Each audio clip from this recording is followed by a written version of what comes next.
मध्य प्रदेश के मुख्यमंत्री शिवराज सिंह चौहान ने शनिवार को दिल्ली पहुंचकर प्रधानमंत्री नरेंद्र मोदी से मुलाकात की।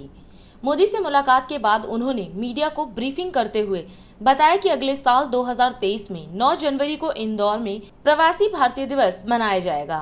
उसके पहले 7 और 8 जनवरी को इन्वेस्टर समिट का आयोजन होगा, जिसका निमंत्रण उन्होंने प्रधानमंत्री को दिया है। विकास के कामों की और जन कल्याणकारी कार्यों की उनको जानकारी दी। प्रधानमंत्री जी मैन ऑफ आइडियाज हैं और कई तरह के सुझाव और मार्गदर्शन उनसे प्राप्त होता है। अनेकों विषयों पर उन्होंने मार्गदर्शन किया। उनमें से कई चीजें हम आगे इंप्लीमेंट करेंगे मध्य प्रदेश में, लेकिन मुख्य रूप से जो चीजें तय हुई हैं, पहले हम इन्वेस्टर समिट मध्य प्रदेश में 4, 5, 6 नवंबर को करना चाहते थे, लेकिन अब उसकी तिथि बदल रहे हैं क्योंकि प्रवासी भारतीय दिवस 9 जनवरी को होता है। तो मैंने आग्रह किया कि इस बार प्रवासी भारतीय दिवस मध्य प्रदेश में आयोजित किया जाए। तो 9 जनवरी को मध्य प्रदेश में इंदौर में प्रवासी भारतीय दिवस का आयोजन होगा और उसके पहले 7 और 8 को इन्वेस्टर समिट मध्य प्रदेश में होगी। स्टार्टअप्स की हमारी पॉलिसी बनी हुई है, उसको हम लॉन्च करना चाहते हैं। उसके लिए भी मैंने समय मांगा, तो मई में वो समय भी हमको वर्चुअली जुड़ने का प्रधानमंत्री जी से मिलेगा। मध्य प्रदेश गेहूं का भंडार है और एमपी वीट पूरी दुनिया में जाना जाता है। देश में तो हमारा सरवती हो, हमारा ड्यूरम वीट हो, उसकी एक अलग पहचान है, लेकिन मध्य प्रदेश का गेहूं निर्यात हो, इसके बारे में चर्चा हुई। मुझे बताते हुए खुशी है कि लगभग 2,40,000 मीट्रिक गेहूं हमारा निर्यात के लिए जा चुका है और हमने एक्सपोर्ट के लिए सेल बनाया हुआ जो निरंतर काम कर रहा है।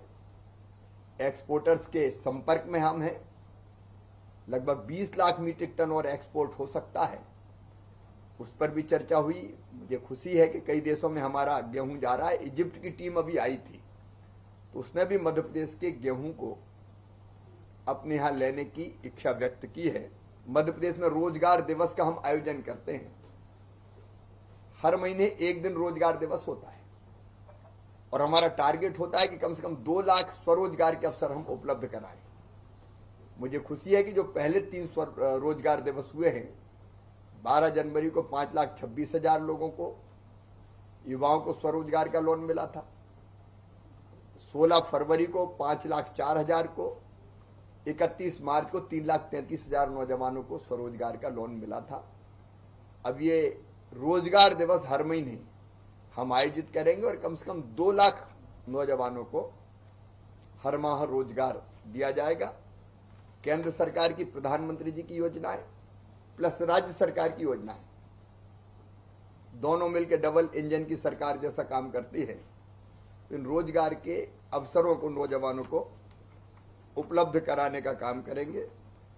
इथेनॉल पॉलिसी हमने मध्य प्रदेश में बनाई और बहुत अच्छा काम उसमें हुआ है। लगभग 50 करोड़ लीटर इथेनॉल के उत्पादन के स्वीकृति पत्र जारी किए हैं, उस पर भी चर्चा हुई। ई रुपए का प्रयोग हो, ई वाउचर का उपयोग अब मध्य प्रदेश में हम करेंगे। बच्चों की साइकिल खरीदने में ई वाउचर का उपयोग है, मतलब एक ई वाउचर नंबर उनको दिया जाएगा। वो नंबर जाके जो चिन्हित दुकानदार होंगे, निर्माता होंगे, वहां देंगे और उसके आधार पर जिस काम के लिए, जिस चीज की खरीदी के लिए ई रुपया जारी होगा, वही चीज उससे खरीद पाएंगे। कृषि और शिक्षा में साइकिल खरीदने में हम ई वाउचर का उपयोग करना प्रारंभ करेंगे। मध्य प्रदेश का इनोवेशन होगा। कृषि के विविधीकरण के लिए प्रधानमंत्री जी ने आह्वान किया था। हमारे पास गेहूं के भंडार है, हमारे पास धान के भंडार है, लेकिन तिलहन की कमी है। तो मध्य प्रदेश में हम एक नीति बना रहे हैं जिसमें हम तिलहन का उत्पादन भी कर सकें और वो चीजें जिससे किसानों को कैश क्रॉप के रूप में फसल उगाएं और उनको ज्यादा दाम मिल सके अपनी उपज के, तो वो हमने चिन्हित की है। उसकी एक नीति पॉलिसी बनाई है, उस पर भी माननीय प्रधानमंत्री जी से चर्चा हुई है। हम तिलहन का अधिक उत्पादन करके आज जो आयात करना पड़ता है हमको खाद्य तेलों का, और विदेशी मुद्रा हमारी बाहर जाती है, उसको भी हम बचाने का प्रयास करेंगे। ऐसे अनेकों मुद्दों पर माननीय प्रधानमंत्री जी से चर्चा हुई, कई विषयों पर उन्होंने मार्गदर्शन किया, और उन्होंने जो मार्गदर्शन किया है उसके आधार पर हम कई नई योजनाएं बनाएंगे, पुरानी को अपडेट करेंगे और उनकी अपेक्षाओं को पूरा करने का प्रयास करेंगे। प्रधानमंत्री जी का, भारत सरकार का हर संभव सहयोग मध्य प्रदेश की प्रगति और विकास के लिए मिल रहा है, और आज की ये भेंट उस दिशा में एक बहुत महत्वपूर्ण कदम साबित होगी। और मैं प्रधानमंत्री जी को धन्यवाद देता हूं कि उन्होंने समय दिया और मध्य प्रदेश की योजनाओं में गहरी रुचि ली।